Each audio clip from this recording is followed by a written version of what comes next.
كي ندعو إلى الله لننشر الخير في الكون الذي حار ونرسل العطر من روض الهدى. آئیے آج دیکھتے ہیں کہ کس ولی کامل کے بارے میں حضرت ہمیں بتاتے ہیں. جی حضرت. نحمدہ ونصلی ونسلم علی رسول الکریم. اما بعد، تذکرہ اولیاء کے حوالے سے آج ہماری 9ویں نشست ہے. اس سے پہلے 8 نشستوں میں سلسلہ چشتیہ کے مختلف اولیاء کاملین کا تذکرہ تھا. آج 9ویں نشست میں ہم ذکر کریں گے ابراہیم بن ادھم رحمہ اللہ تعالیٰ کا. ابراہیم بن ادھم رحمہ اللہ تعالیٰ، ان کو اللہ تبارک و تعالیٰ نے بلخ کی بادشاہت عطا کر رکھی تھی، اور لکھا ہے تاریخ میں کہ بلخ کا جو پہلا بادشاہ تھا اس نے ان کو اپنا متبنہ بنایا تھا، لے پالک بنایا تھا. تو گویا کہ ان کے یہ اڈاپٹڈ سن تھے. تو اس کے انتقال کے بعد ان کو جو ہے وہ بادشاہت کی مسند پر فائز کر دیا گیا، اور بڑی شان و شوکت والی زندگی تھی اور بڑی جاؤ حشمت تھی ان کی. تو یہ بادشاہت اپنی چل رہی تھی بلخ کی.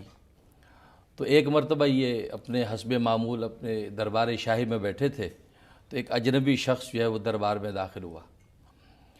چونکہ اجنبی شخص بڑا باروب تھا، بڑا پروجاہت تھا، تو دربانوں کو ہمت نہیں ہوئی اس سے پوچھنے کہ بھئی آپ کون ہیں.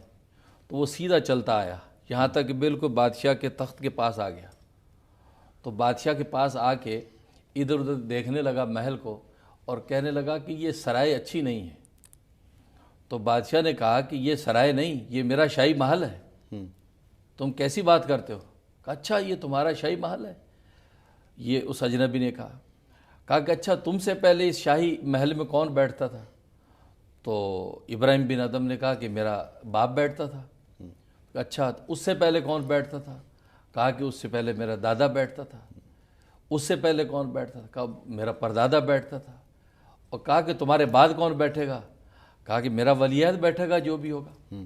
فرمایا کہ تبھی تو کہتا ہوں کہ یہ سرائے ہے کہ ایک آیا دوسرا چلا گیا، دوسرا آیا تیسرا چلا گیا. تو یہ چل چلاؤ کا معاملہ چل رکھا، اور یہی تو سرائے ہے. جیسے شاعر نے کہا کہ کوئی آتا ہے کوئی جاتا ہے محفل رنگار میں، کوئی آتا ہے کوئی جاتا ہے محفل رنگار میں، وہی باقی ہے جو ساقی ہے مہمان بدلتا رہتا ہے. واہ واہ. تو جب یہ بات کہی تو اس کے بعد وہ اجنبی شخص غائب ہو گیا. تو بادشاہ کی دل پہ چوٹ پڑی اور خدا طلبی کی طرف متوجہ ہوئے کہ بھئی یہ تو کوئی دوسرا ہی سبق دے کر گیا، یہ کوئی عام آدمی نہیں تھا. تو کچھ نیکی کی طرف آگے، نماز روزے کی طرف چل پڑے. تو ایک دن رات میں اپنے شاہی گدے پہ لیٹے ہوئے اللہ کا ذکر کر رہے تھے، تو چھت کے اوپر کسی کے چلنے کی آہٹ سنی. تو آواز لگائی کہ کون ہے؟ تو اوپر سے ایک شخص نے کہا، آواز دی کہ میں مسافر ہوں، میرا اونٹ گم ہو گیا ہے، میں اس محل کی چھت پر اپنا اونٹ تلاش کرنے آیا ہوں. تو بادشاہ نے نیچے سے کہا کہ بڑے بیوقوف ہو کہ تم اپنا اونٹ وہ شاہی محل پر تلاش کر رہے ہو، جنگل میں جا کر تلاش کرو. اس پر اس اجنبی کی آواز آئی مسافر کی، کہا کہ مجھ سے بڑا بیوقوف تو وہ ہے کہ جو شاہی گدوں پر بیٹھ کر خدا کو تلاش کر رہا ہے. اس کو بھی چاہیے کہ سب چھوڑ کر خدا کے لیے جنگلوں میں نکلے. کیا بات. بس یہ چوٹ پڑی قلب پہ، سب کو چھوڑ دیا، بادشاہ چھوڑ دی اور جنگل میں نکل گئے. لکھا ہے کہ 30 سال تک ایسی عبادت کی ہے چھپ کر، ایک غار کے اندر شب و روز گزارے ہیں. ایک ہفتے میں جمعرات کے دن نکلتے تھے اور جو لکڑیاں چنتے تھے بازار میں بیچتے، نصف جو کمائی اللہ کے راستے میں دیتے، نصف کا ایسا روزگار لاتے جو ایک ہفتہ چلاتے، پھر اس غار میں عبادت میں لگ جاتے. اسی طریقے سے چھپ کے عبادت کی کہ یہاں تک کہ اپنے وقت کے اولیاء کے سردار بن گئے. اتنا اونچا مقام دیا کہ امام بخاری رحمہ اللہ تعالیٰ جیسا محدث وہ اپنی صحیح بخاری میں ان سے روایتیں لاتا ہے. یعنی اتنے بڑے آدمی بنے یہ. اور ان کا نبی پاک صلی اللہ علیہ وسلم کی طرف جو صرف 4 واسطے بنتے ہیں. درمیان میں ان کے شیخ ہیں فضیل ابن عیاض، پھر خواجہ عبدالواحد ابن زید، حسن بصری، اور باب علم والقضاء حضرت علی مرتضیٰ. یہ 4 لوگ ہیں، 4 کے بعد 5 میں سرکار دو عالم ہے. اتنا قریب کا واسطہ ہے.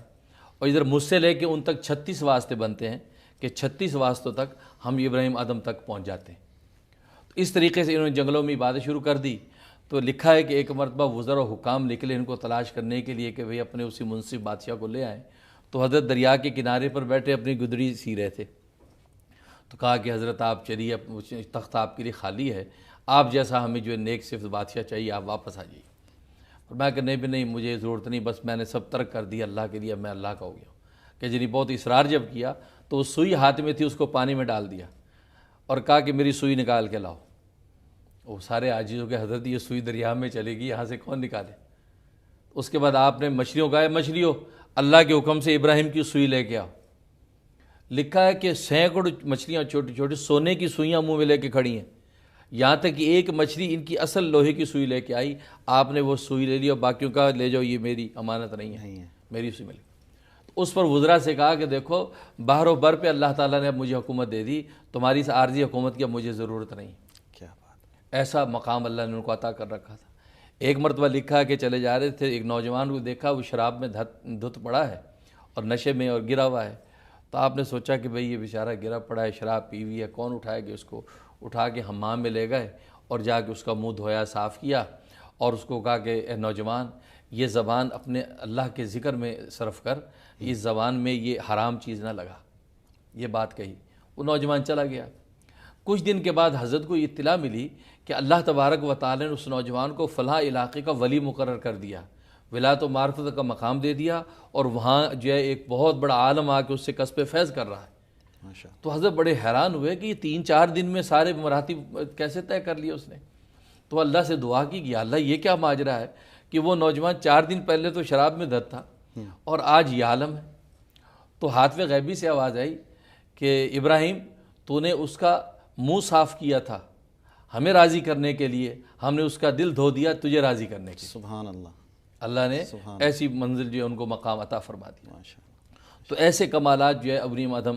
ایک مرتبہ ایک شخص نے پوچھا اور بڑی پتے کی بات پوچھی اور جواب بڑا پتے کی دیا حضرت نے، کہا جی حضرت ہم دعائیں بہت کرتے ہیں، اور آج یہ ہر آدمی کا بھی سوال ہے کہ جی بہت دعائیں کرتے ہیں قبول نہیں ہوتی، بعض دفعہ کچھ بھی نہیں مانگتے تو مل جاتا ہے، بعض دفعہ مانگتے مانگتے زندگی گزر جاتی، کچھ بھی نہیں ملتا، تو کیا ماجرا ہے؟